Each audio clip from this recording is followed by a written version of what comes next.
Hola, mi nombre es María Fernanda Muñoz, estudiante de tercer año de Medicina en la Universidad Nacional Experimental Rómulo Gallegos, y en esta ocasión les voy a hablar de la anatomía funcional renal. Los riñones son órganos pares de color rojizo que se encuentran situados en los flancos, entre el peritoneo y la pared posterior del abdomen, y están localizados entre la última vértebra torácica y la tercera vértebra lumbar. Anatomía externa del riñón. El riñón de un adulto mide entre 10 y 12 centímetros de longitud, entre 5 y 7 centímetros de ancho, 3 centímetros de espesor y pesa entre 135 y 150 gramos.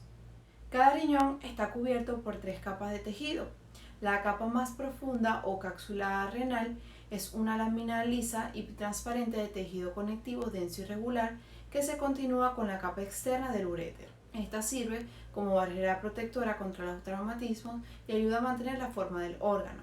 Tenemos la capa intermedia o cápsula adiposa, que es una masa de tejido adiposo que rodea la cápsula renal. También va a proteger al riñón de los traumatismos y lo sostiene con firmeza en su sitio dentro de lo que es la cavidad abdominal. La capa superficial o fascia renal es otra capa delgada de tejido conectivo denso y regular que fija el riñón a las estructuras que lo rodean y a lo que es la pared abdominal. Anatomía interna del riñón. En un corte frontal, el riñón muestra dos regiones distintas: un área superficial de color rojo claro llamado corteza renal y una región profunda de color pardo rojizo denominada médula renal. La médula renal está compuesta por entre 8 y 18 pirámides renales de forma cónica, y la base de cada pirámide se dirige hacia la corteza renal y su vértice, llamado papila renal, se orienta hacia el ilio. La corteza renal es el área de textura lisa que se extiende desde la cápsula hasta lo que son las bases de las pirámides renales y hacia los espacios entre ellas. Se divide en una zona cortical externa y una zona yuxtamedular interna. Estas porciones de la corteza renal que se extienden entre las pirámides renales se van a denominar columnas renales. Un lóbulo renal consta de una pirámide renal, una región suprayacyente de la corteza y la mitad de cada columna renal adyacente. Juntas, la corteza y las pirámides renales de la médula van a constituir el parénquima o la porción funcional del riñón en donde se encuentran las nefronas. El filtrado que se forma en las nefronas drena en los conductos papilares grandes que se extienden a través de las papilas. Los conductos papilares desembocan en las estructuras en forma de copa llamadas cálices menores y mayores. Cada riñón tiene entre 8 y 18 cálices menores y entre 2 a 3 cálices mayores. Un cáliz menor recibe orina de los conductos papilares de una papila renal y la envía a un cáliz mayor.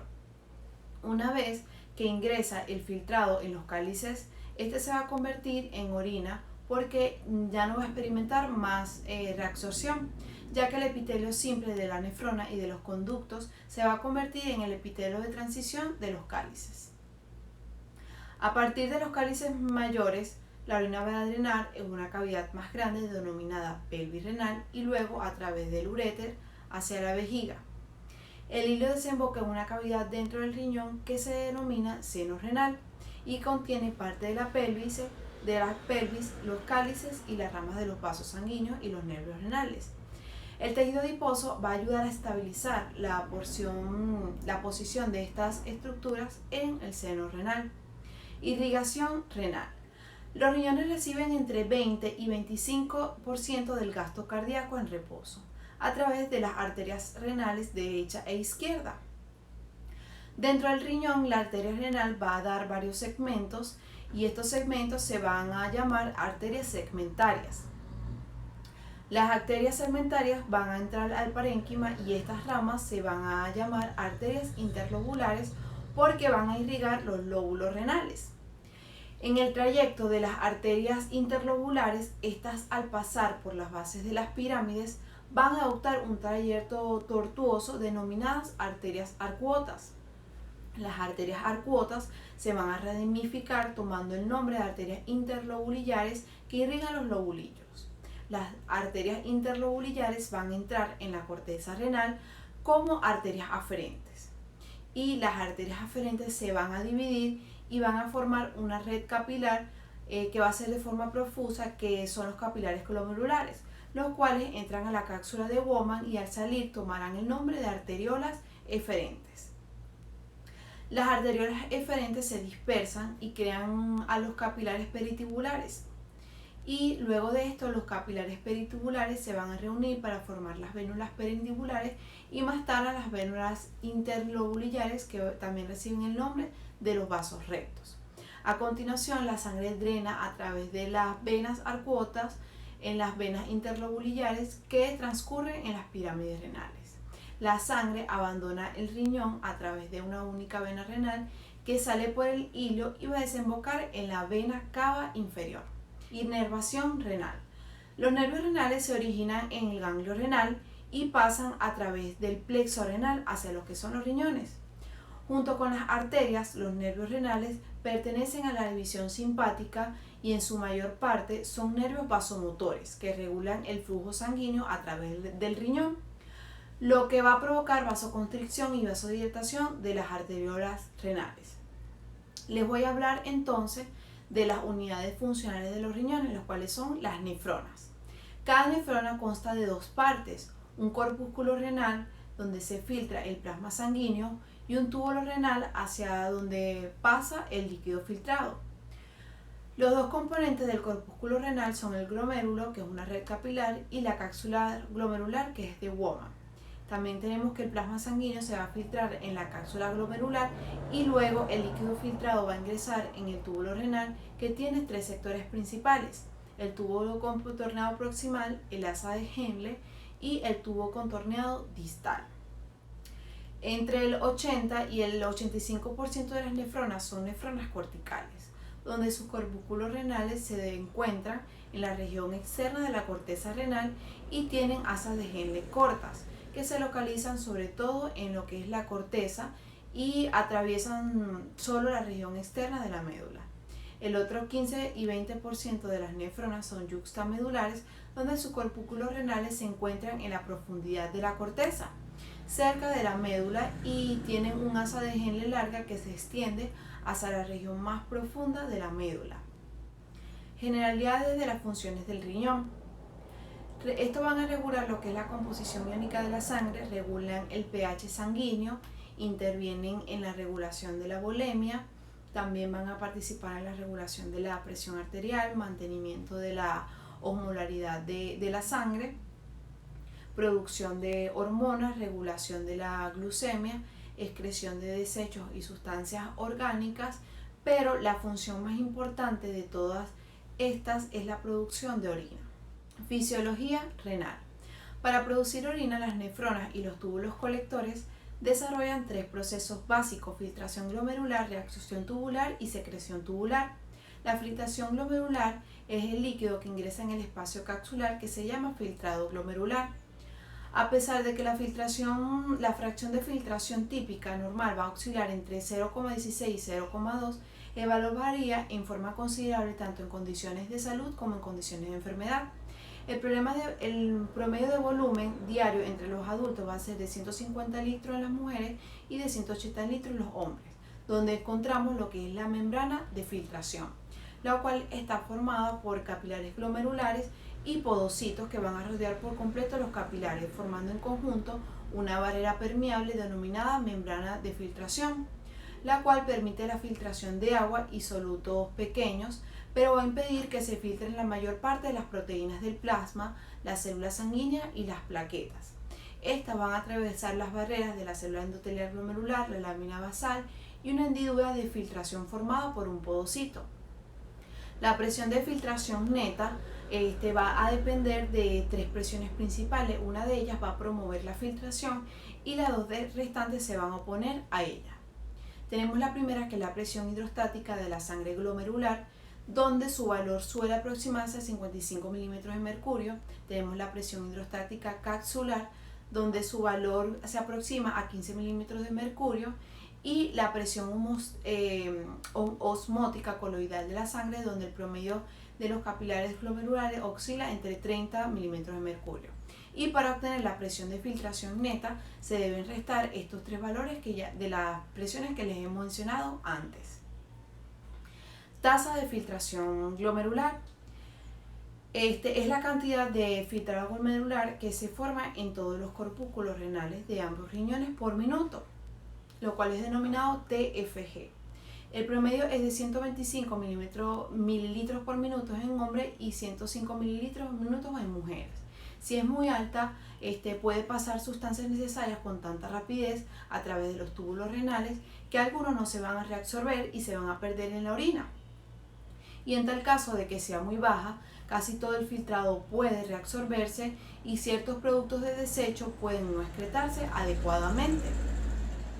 Entonces, la tasa de filtración glomerular va a depender de la autorregulación renal, la regulación neural y la hormonal. En la autorregulación renal comprende dos mecanismos, el mecanismo miogénico y la retroalimentación tuboglomerular. El mecanismo miogénico se produce cuando el estiramiento estimula la contracción de las fibras musculares lisas de las paredes de las arteriolas aferentes. Y el segundo factor es la retroalimentación tuboglomerular, la cual va a formar parte de los túbulos renales y va a enviar señales al glomérulo que permiten la retroalimentación. La regulación neural de la tasa de la filtración glomerular va a ser, al igual que la mayoría de los vasos sanguíneos del cuerpo, los riñones van a recibir fibras de división simpática del sistema nervioso autónomo que van a liberar noradrenalina, lo cual va a producir vasoconstricción a través de la activación de los receptores adrenérgicos, provocando una vasoconstricción arteriolar. Y por último, la regulación hormonal depende de la contribución de estas hormonas, la angiotensina 2, que reduce la tasa de filtración glomerular, mientras que el pércido natriurético la aumenta. Reabsorción y secreción tubular. La reabsorción tubular es un proceso selectivo que recupera sustancias del líquido tubular y las va a devolver a la corriente sanguínea.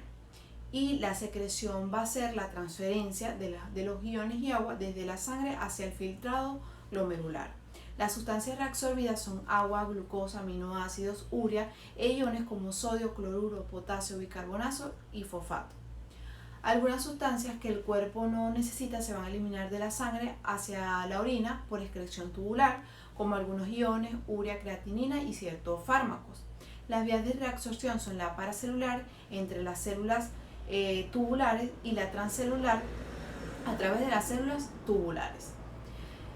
La cantidad máxima de una sustancia que puede reabsorberse por unidad de tiempo se llama transporte máximo.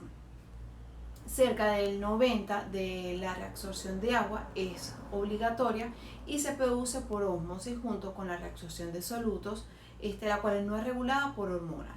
Y el otro 10% restante de la reabsorción es de agua no facultativa que varía de acuerdo con las necesidades del cuerpo y está regulado por la hormona antidiurética.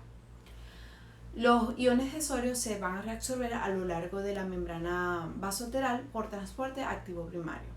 Y en el túbulo contorneado proximal se van a reabsorber los iones de sodio a través de las membranas apicales por medio de los transportadores de sodio, glucosa e hidrógeno, y el agua se va a reabsorber por ósmosis y por lo tanto el cloro y el potasio y el calcio se van a reabsorber por difusión pasiva, donde el amonio y el amoníaco se van a secretar. La asa de Henle va a reabsorber entre el 20 y el 30% del sodio, del potasio, el calcio y el bicarbonato filtrado, el 35% del cloro filtrado y el 15% del agua filtrada. El túbulo contorneado distal va a reabsorber los iones de sodio y cloruro mediante los cotransportadores de sodio y cloro. En el túbulo colector, las células principales van a reabsorber el sodio y van a secretar potasio. Las células intercelulares van a reabsorber potasio y bicarbonato. Vamos a definir ahora lo que son las hormonas más importantes en los procesos.